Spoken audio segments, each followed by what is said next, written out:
Welcome to Donmar TV News Channel, mga balita sa buwan ng Oktubre.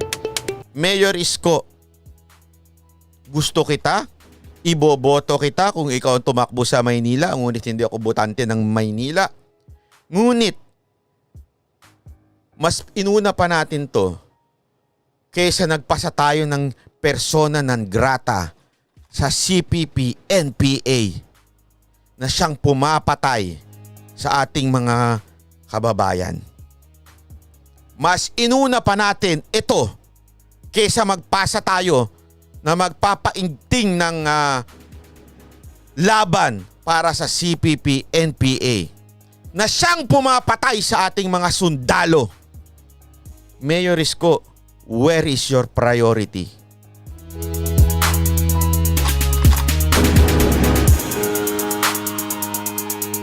Masyado namang seryoso yun.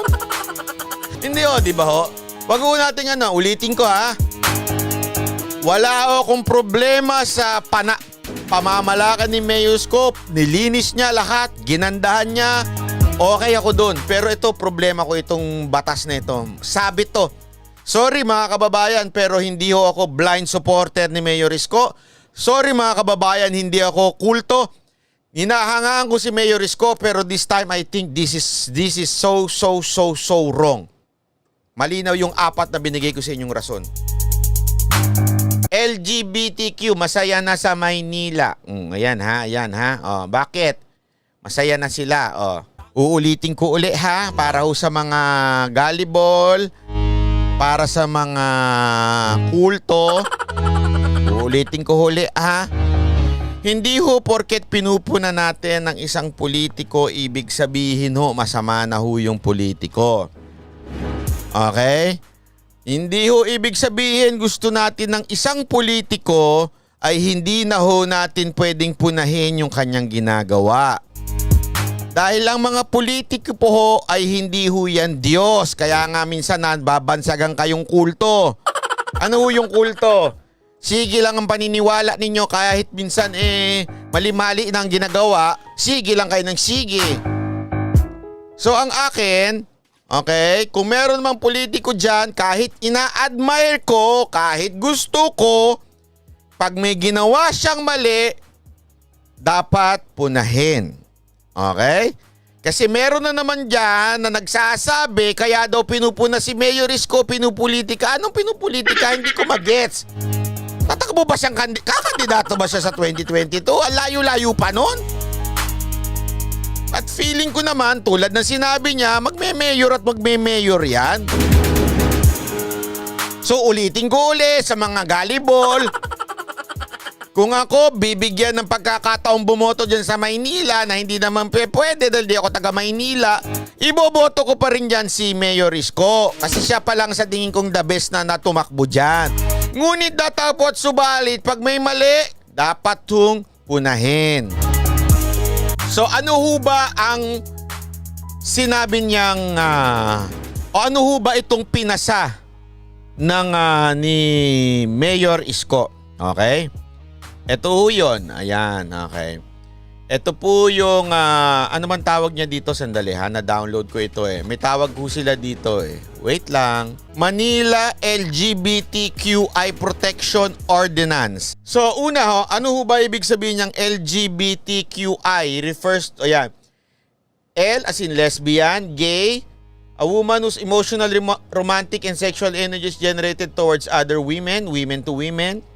Gay, a man who is emotionally, sexually attracted to other men, men to men. Bisexual, pwede sa chick, pwede sa boy. Transgender, denoting or relating to a person whose self-identity does not conform. Wow, lalim naman yan. Ibig sabihin trans, okay? Intersex, those who are naturally born and possess both male and female organs. May mga ganun daw, okay? Queer, those who are gender not conforming and do not want to be defined by any of the Ayaw niya ng definition. Ano gusto yung definition sa sarili niya? O di sige. Okay, ano ngayon?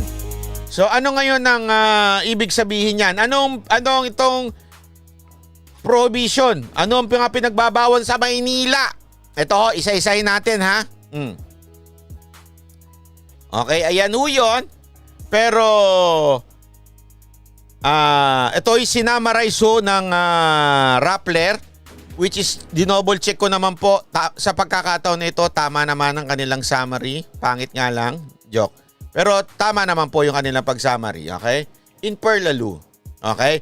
So number 1, ang sinasabi yung sa 1 and yung A and B, pinagsama na ho yan, denying or limiting employment opportunities. Ibig sabihin, pagka bakla ka o LGBTQI ka, hindi ka pwedeng i-deny o i-limit ang employment opportunities. Ano ibig sabihin nun? Hindi ka pwedeng tanggihan kung ikaw ay LGBTQ. Okay? Ano ang problema ko dito? Tama naman siya. Ito lang ang problema dyan. Paano? Alam naman natin, yung iba dyan, not everyone, but yung iba dyan, feeling entitled. Nung nakita ito, aba may karapatan na kami! Biglang hindi siya natanggap. Sasabihin niya, hindi ako natanggap kasi bakla ako. Hindi ako natanggap kasi tomboy ako. Hindi ako natanggap kasi transgender ako. Paano na? Diyari yung kumpanya. Okay? At the same time, do sa letter sa A naman, sa B yun eh. Sa A yung hindi ka pwedeng ma-promote. Ibig sabihin, hindi mo pwedeng tanggihan ng promotion ng isang tao, transfer, training, schooling, or other benefits ng isang LGBTQI dahil LGBTQI siya. So, hindi ka pwedeng tumanggi. Okay? Hindi mo pwedeng sabihin, kasi ganito ka, bakla ka, o kaya lesbian ka, kaya hindi ka pwedeng tanggihan na ma-promote. Ang problema ko na naman dito uli ay ganito. What if hindi ka ma-promote dahil ayaw ka lang i-promote kasi hindi ka naman talaga magaling na empleyado. Hindi ka sinama sa training kasi hindi ka naman talaga karapat dapat doon. Bigla kang nagreklamo, sinabi mo sa korte, bakla kasi ako kaya hindi ako ma-promote. Paano na? Didagdag na naman yung problema natin. Ang hirap, di ba? Mamaya papaliwanag ko, sasabihin nila, hindi naman, may ko-contest naman yan sa sa husgado. Oo nga, pero 'di ba ganyan nga 'yun nangyari dun sa hindi lang ba pinapasok, ganito na kaagad. Halimbawa, number 2, denying access to public health programs. Eto na naman. Paano kunwari hindi lang siya qualified? Biglang sasabihin na naman niya, kaya ako kasi bakla ako. O kaya lesbian ako kaya hindi ako na-qualify. Demanda na naman siya. Paano na? Number 3, denying admission, expulsion, prevention from graduation, imposing of disciplinary action higher than customary against students. Okay? Ganito yan ha. Ina-explain ko sa inyo. Maganda yung purpose niya ni Mayor Isko na hindi ma-discriminate. Pero very vague siya na paano kung gagamitin ito na dahilan lang ng isang LGBTQ na kaya kami hindi nakapasa. Okay? Kaya kami hindi nakagraduate dahil lesbian kami o kaya gay kami o kaya bakla kami. Diba? Paano na? Alinaw dito Ayan, ito yung mismong denying admission to or expel, dismiss or to prevent students from graduating or issues clearance to a person, student from educational institution on the basis of actual or perceived sexual orientation and gender identity expression, including imposition disciplinary sanction higher than blah blah blah penalties, restriction or prohibition due to the sexual orientation, gender identity or expression of such person. Ito nga wala siyang ano eh. Sino ngayon na magdi-define, okay, na hindi siya qualified? Hindi malinaw. Paano kung sabihin lang niya, sandali, kaya ako hindi na ano dito dahil sinabihan ako nung ano na LGBTQ ako. Kaya yung ano, kaya ako hindi dito makaano kasi sinabi nung professor ganito ako. Paano na? Wala, hindi naman klaro dito. Yun ang problema ko. Jared the Observer sa US nagkagulo na doon dahil sa ganyang law. Tama eh. Hindi malinaw eh. Kasi yun nga yung paulit-ulit natin sinasabi, pwedeng gamitin itong batas na ito against doon sa mga institusyon. Kasi hindi naman malinaw eh. Sana ko sinilagay dito. Unless, hindi ka talaga pasado o hindi ka ganito, walang ganun. Basta sinabi lang, hindi ka pwedeng i-deny kung ganito ka. Verbal or written insults including those posted on social media. Ako, wala akong problema dyan. Tama naman din yan, di ba? Yung, actually, sa totoo lang, redundant na ito eh. Bakit? May libel naman eh. Whether kahit anong gender ka. Okay? May libel naman. Bakit kailangan pa nito? Meron din naman yung ano eh, defamation. Bakit kailangan pa nito? Pareho lang yun eh. Kung laitin mo, whether LGBTQ, whether male, whether female, pag nilait mo isang tao, may defamation naman, meron namang libel. Bakit pa may ganito?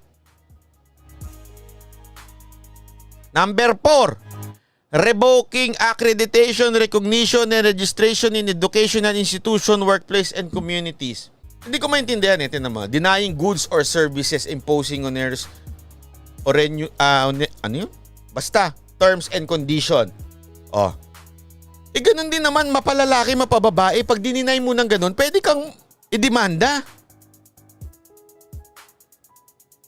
Ano ba yan? Paulit-ulit lang, redundant na itong batas na ito.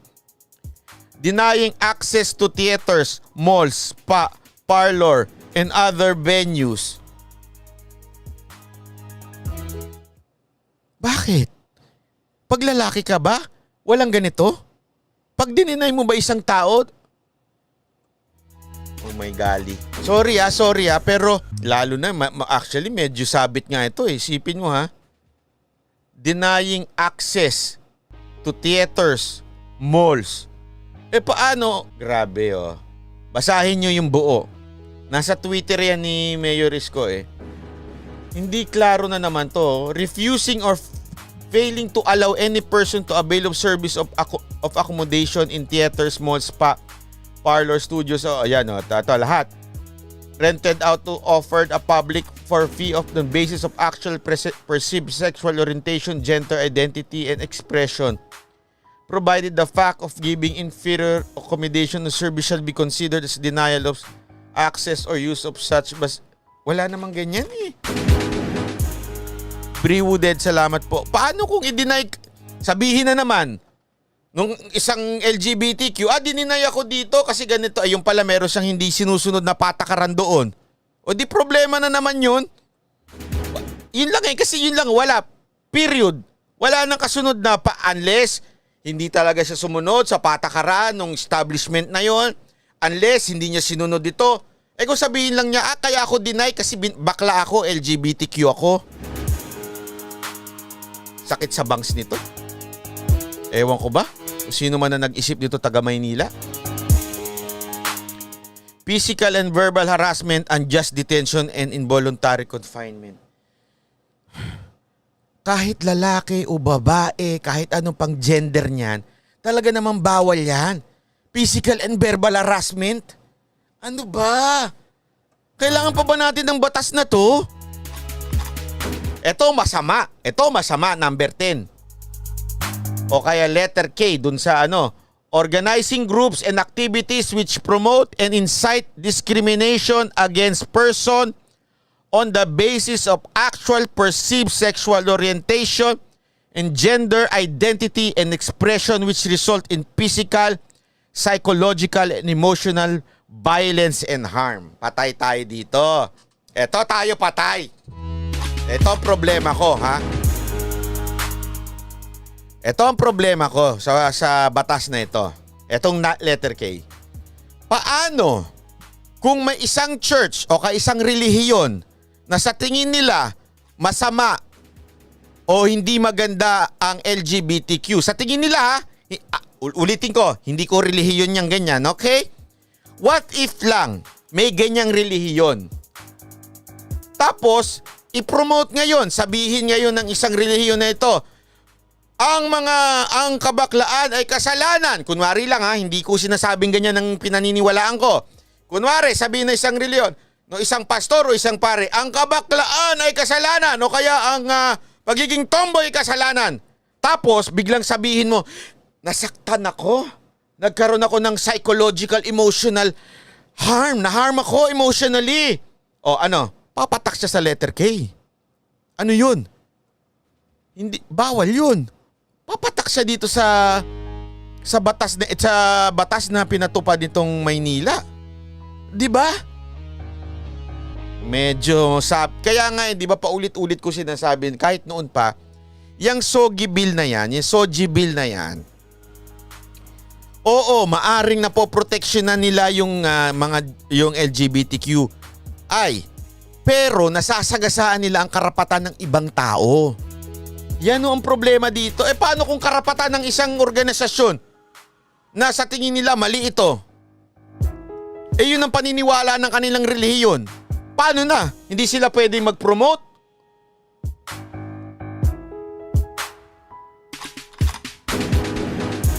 Ang dating na nun, discrimination na kaagad.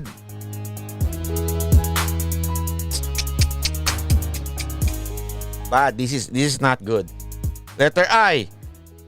Any act of discrimination or harassment against person or group of person based on actual perceived sex, paulit-ulit,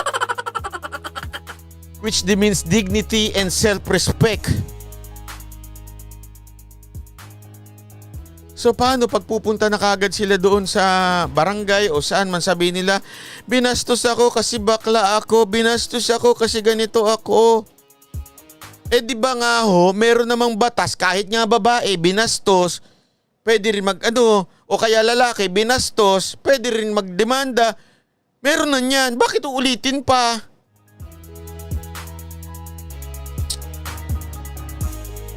This is not good. Actually, medyo nakakaano to Una sa lahat, okay?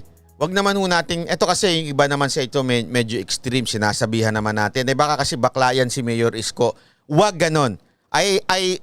Ayoko yun. Hindi tama yung ganong klaseng banat, Ulitin ko, hindi tama yung ganong banat.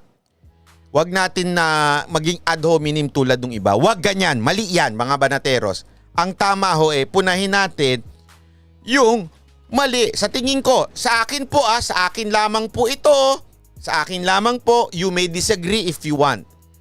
I totally disagree with this, kung ano man tawag nila dito. Okay, ordinance. Bakit? Una, redundant na siya. Pangalawa, yung karapatan ng ibang tao tinatamaan. Pangatlo, masyado siyang vague. Ibig sabihin, so anytime na magsabi isang tao na dinidiscriminate ako kasi bakla ako, wala kasi siyang may wala siyang ibang mga clause. Sa totoo lang, pwedeng questionin to sa Supreme Court Sa tingin ko lang o kasang manghusgado. Hindi ako nagmamagaling, pero sa tingin ko pwedeng questionin Sasagasaan nito yung ibang karapatan ng ibang tao. So sa akin, sa tingin ko, mali ito. 3 rason kung bakit ko sinabing mali. Redundant. Pangalawa, ito po ay sumasagasa ng karapatan ng ibang tao. Okay? Pangatlo, masyado siyang vague, masyado siyang malawak. Hindi define kung ano. Paano kung ganito? Paano kung ganito? Hindi ganon. Pangatlo yon. At pang-apat, kung bakit sa tingin ko mali ito, ang salitang letrang P. Priority. Mayor Isko, gusto kita, iboboto kita kung ikaw ang tumakbo sa Maynila, ngunit hindi ako botante ng Maynila. Ngunit, mas inuna pa natin to kaysa nagpasa tayo ng persona non grata sa CPP, NPA. na siyang pumapatay sa ating mga kababayan. Mas inuna pa natin ito kaysa magpasa tayo na magpapaingting ng laban para sa CPP-NPA na siyang pumapatay sa ating mga sundalo. Mayor Isko, where is your priority?